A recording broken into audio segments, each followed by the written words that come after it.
அஸ்ஸலாமு அலைக்கும். இன்றைக்கி வாங்க வெல்லம் போட்ட சுத்திரியா. இது வந்து பால் கொழுக்கட்டைன்னு சொல்லுவாங்க, நாங்கள் சுத்திரியான்னு சொல்லுவோம். அதை செய்ய போகிறோம், வாங்க பார்க்கலாம்.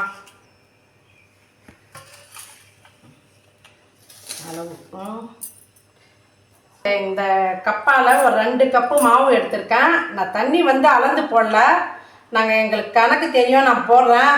நீங்கள் வந்து ஒரு பார்த்து கரெக்டாக போட்டு பிசைஞ்சிக்கிங்க மாவு. இந்த கப்பால் 2 கப்பு மாவு எடுத்திருக்கேன். நாங்கள் வந்து பச்சை தண்ணி தான் போடுறோம். நீங்கள் வந்து கொஞ்சம் வெதுவெதுப்பாக செஞ்சு போட்டாலும் நல்லாயிருக்கும்.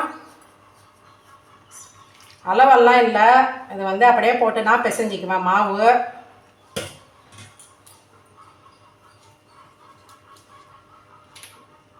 மாவு பாருங்கள், பிசைஞ்சிட்டேன். இந்த கப்பால் தான் 2 கப்பு மாவு எடுத்தேன். 1 கப்பு மாவுக்கு 1.5 கப்பு தண்ணி. சில மாவுக்கு கொஞ்சம் அதிகமாக இருக்கும், சில மாவுக்கு கொஞ்சம் கம்மியாக இருக்கும். நீங்கள் பார்த்து அளந்து வச்சுக்கிட்டு பிசையும் போது கொஞ்சம் கொஞ்சமாக போட்டு பிசைஞ்சிக்கிங்க. இதை பாருங்கள், இந்த அளவுக்கு நம்ம இடியாப்பம் பிசைவோம்ல, அந்த அளவுக்கு நீங்கள் பிசைஞ்சு வச்சுக்கிட்டா செய்யறதுக்கு கொஞ்சம் நல்லா சூப்பராக வரும். இதை பாருங்கள், கரெக்டாக இருக்கும். இந்த அளவுக்கு செஞ்சிங்கன்னா கரெக்டாக வரும், சூப்பராக. நான் செஞ்சுட்டு காமிக்கிறேன் உங்களுக்கு. செஞ்சு முடிச்சிட்டோம். இதை பாருங்கள், இந்த அளவுக்கு செஞ்சிட்டோம். இப்போ வந்து அடுப்பில் வந்து சட்டி வச்சிட்டோம். இதால் வந்து 2 கப்பு நாட்டு சர்க்கரை தான் நான் போட்டு செய்கிறேன் இன்றைக்கி.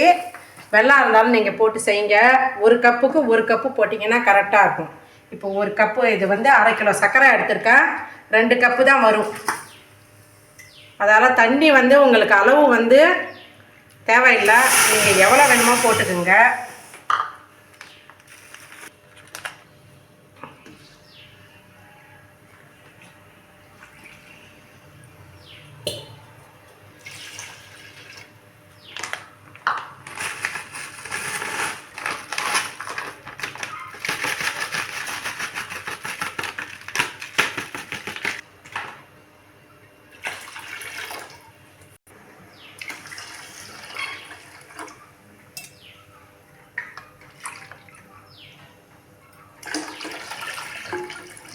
நான் இதால் 4 கப்பு தண்ணி போட்டிருக்கேன் 2 கப்பு சர்க்கரைக்கு.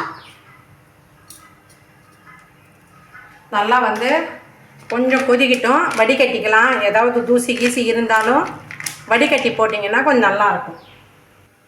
இப்போது இந்த சர்க்கரை வந்து நல்லா கரைஞ்சிடுச்சு.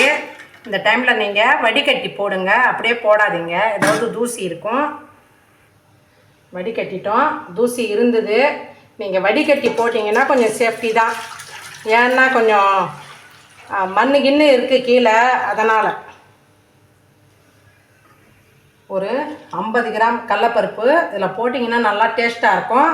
ஒரு 2 மணி நேரத்துக்கு முன்னையே நான் ஊற வச்சு எடுத்து வச்சுருக்கேன். உங்களுக்கு தேவையாக இருந்தால் நீங்கள் வேக வச்சு போடுங்க. நாங்கள் வந்து அப்படியே போடுவோம், அதனால் வந்து நான் போடுறேன். இந்த டைமில் போட்டுக்குங்க.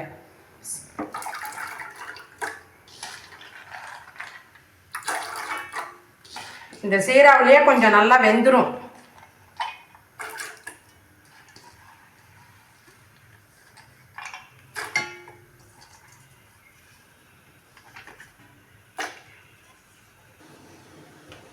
இப்போ வந்து இது பாருங்கள், இந்த சீரா வந்து நல்லா கொதிக்குது. இந்த டைமில் வந்து கொஞ்சம் கொஞ்சமாக போட்டுக்கலாம்.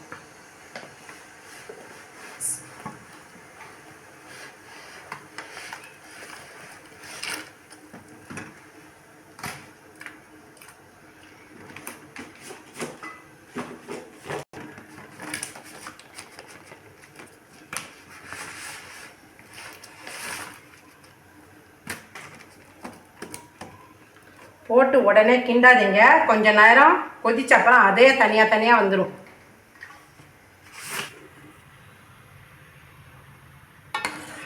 பாருங்கள், போட்ட உடனே அப்படியே கொஞ்சம் நாங்கள் எல்லாம் சேர்த்து போட்டோம். இப்போ பாருங்கள், வேக வேக தனியாக வந்துருச்சு பாருங்கள்.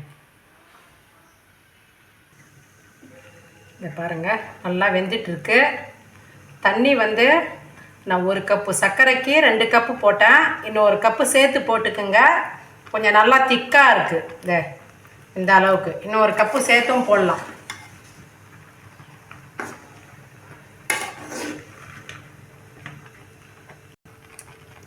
இந்த அளவுக்கு மாவு எடுத்து லாஸ்ட்டில் கொஞ்சோண்டு இன்னும் கொஞ்சம் திக்னஸ் வரும், அதனால் இன்னும் கொஞ்சம் தண்ணி போட்டு நல்லா கரைச்சி அதில் போட்டுக்கலாம். இந்த அளவுக்கு கொஞ்சம் லைட்டாக போட்டு விடுங்க. போட்டு உடனே கிண்டாதீங்க, கொஞ்ச நேரம் விட்டுருங்க.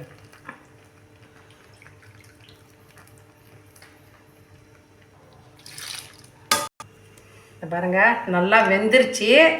இப்போ இதில் தேங்காய் கூட செஞ்சு சேர்த்து சாப்பிட்லாம்.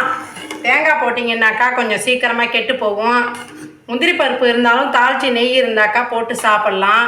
நாங்கள் இந்த மாதிரி தான் செய்வோம். ஆனால் ஒரு 2-3 நாளைக்கு நீங்கள் ஃப்ரிட்ஜில் வச்சு சாப்பிட்டிங்கன்னா நல்லா சூப்பராக இருக்கும். இது நல்லா வெந்துருச்சு. இப்போ எடுத்து உங்களுக்கு காமிக்கிறேன். சூடான சுவையான வெல்லம் சுத்திரியான் ரெடி. நீங்களும் செஞ்சு பாருங்கள். இந்த மாதிரி இது தமிழில் கொழுக்கட்டைன்னு சொல்லுவாங்க, நாங்கள் சுத்திரியான்னு சொல்லுவோம். பிடிச்சிருந்தா லைக் பண்ணுங்கள், ஷேர் பண்ணுங்கள், சப்ஸ்கிரைப் பண்ணுங்கள், எங்கள் சேனலுக்கு சப்போர்ட் பண்ணுங்கள். நாங்கள் உங்களுக்காக துவா செய்கிறோம், நீங்களும் எங்களுக்காக துவா செய்யுங்க. அஸ்ஸலாமு அலைக்கும் வரஹ்மத்துல்லாஹி வபரகாத்துஹு.